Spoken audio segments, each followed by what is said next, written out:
gabi po, Luzon, Visayas at Mindanao.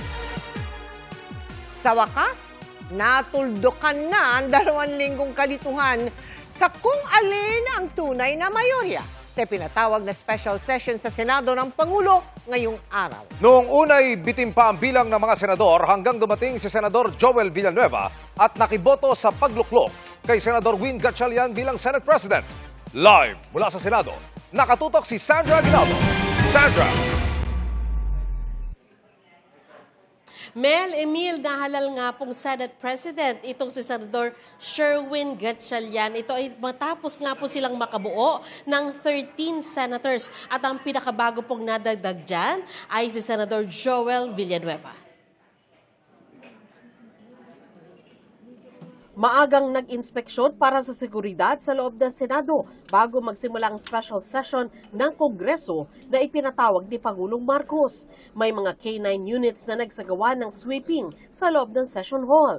Alas 9 ng umaga, dumating ang majority senators sa special session. Sina Senador Sherwin Gatchalian at 11 iba pang senador na kaalyado niya. Maya-maya pa, dumating si Senador Joel Villanueva na nauna nang nasabi noong weekend na dadalo sa special session. Mainit siyang sinalubong ng mga miyembro ng bagong mayorya. Pero bukod sa kanila, wala nang ibang senador na dumating. Kaya bakante ang upuan na para dapat sa grupo ni Senador Alan Peter Cayetano. Dahil 13 na ang mga senador, may sapat na bilang para maghalal ng Senate President. Mr. President, I rise today to nominate Senate President Pro Temp Sherwin Gatchalian as the President of the Senate of the Philippines. All those in favor of Senator Sherwin Gatchalian as Senate President of the Republic of the Philippines, say aye. Aye. All those against, say nay. The ayes have it. Senator Sherwin Gatchalian is declared Senate President of the Republic of the Philippines. Nanumpa si Gatchalian kay Soto na isang dating Senate President. Umakyat din sa podium ang iba pang dating Senate President na sina Senator Chis Escudero at Juan Miguel Zubiri. Sinaksihan naman ng ina at pamangkin ni Gatchalian ang kanyang oath-taking. Papasalamat ako sa ating mga kasamahan at sa tiwala na ibinigay nila sa atin. At kita naman natin na tuloy-tuloy yung trabaho. Sumunod na nanumpa bilang Majority Leader si Zubiri. Si Soto naman ang pumalit kay Gatchalian bilang Senate President pro tempore. Senior Deputy Majority Leader naman si Senator J.V. Ejercito at Deputy Majority Leader si Villanueva. Nang matanong si Villanueva kaugnay sa kanyang naging desisyon na umanib sa mayorya, Work. Sir, kita nyo naman yung ginagawa natin dito, boss. Ano nagpa-convince sa'yo, sir? How are you with Senator Alan, sir? We're brothers at the end of the day. aminado sina Senador J.V. Ejercito at Zubiri na sila ang kumausap kay Villanueva. Wala umanong kapalit ang pagsama nito sa mayorya. Matatanda ang isa si Villanueva sa mga senador na nakatakdang sampahan ng kaso kaugnay sa flood control scandal, ayon kay Ombudsman Jesus Crispin Remulla. Senator Joel, gusto lang po niya magtrabaho. Nag-usap po kami kasama ni Senator JV sa kanya at talagang frustrated din po siya dahil sa pangyayari na hindi na tayo nakakatrabaho.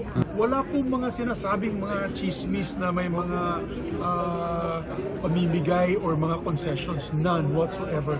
We just want to thank him for his love for country, love for the Senate. Parang naging tulay, naging instrument kasi nga kami lang yung nag-uusap-usap din madalas. In fairness, to be fair, walang sinasabing may concession, maleta, walang ganun. No? I think it's more yung concern for the Senate as an institution. Kasunod dito ang paghahalal ng chairman at iba pang komposisyon ng mga komite sa Senado. Ang Senate Blue Ribbon Committee na dumidinig sa flood control mess na natili sa chairman nitong si Senador Erwin Tulfo. Lahat ng miyembro ng mayorya naging miyembro rin ng Blue Ribbon Committee, maliban na lang si Senador Chis Escudero. Pahayag na siya kanina sa Committee on Rules kay Senator Migs na hindi siya magsasama yan sa Blue Ribbon Committee. Pero nagsabi po ba si Senator Chis kung bakit ayaw niyang maging bahagi ng Blue Ribbon Committee? Wala pa naman po, hindi ko pa nakakausap. Pero siguro dahil nga may mga investigasyon, ayaw niya may delikadesa siguro yung mama. Pero I still have to talk to him. Kasunod nito, tumutok na ang mga senador sa legislative measures na layuning ipasa sa special session. Adopted ang resolution para sa pagbibigay ng sapat na pondo para sa relief at rehabilitation ng mga komunidad na tinamaan ng lindol. Si Villanueva ang naghain nito na sinuportahan naman ng ibang senador. Nagpasa rin ng resolusyon na nagpapahayag ng pasasalamat sa mga frontliner at responders sa Mindanao Quake.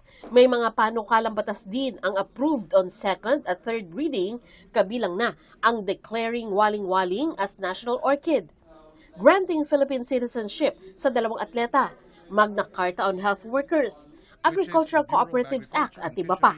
Kasunod nito, nagsuspindi sila ng sesyon para bigyang daan ang pagdinig ng Commission on Appointments. Bago pa man magsimula ang CA, nagdatingan ang ilang minority senators na sina Senador Rodante Marcoleta, Loren Legarda, Bongo, Amy Marcos na mga miyembro ng CA. Dito nagkaroon ng pagkakataon si Villanueva na malapitan ang mga dati niyang kasamahan. Maging si Gatchalian agad na lumapit sa minority senators. Ito na nga kaya ang simula ng paghilom ng sugat na sanhi ng sigalot sa liderato ng Senado. We will reach out to the minority. Hindi naman to majority lang, but this is a Senate composed of 24 senators. So I'll definitely reach out to all of our colleagues, especially in the minority. Emil, sa sesyon nga ngayong hapon ay tumayo itong si Senadora Loren Legarda at sinabi niya na tatayong minority leader itong si Senador Alan Peter Cayetano. Pero pinanghahawakan pa rin nila, Emil, yung kanilang kaso sa Korte Suprema dahil sabi niya yung pagdalo nila sa sesyon ngayong hapon ay without prejudice doon sa kaso na nakabinbin sa Korte Suprema. Sa ngayon, Emil, ay tapos na po ang special session dito sa Senado. Emil? Maraming salamat, Sandra Aguinaldo.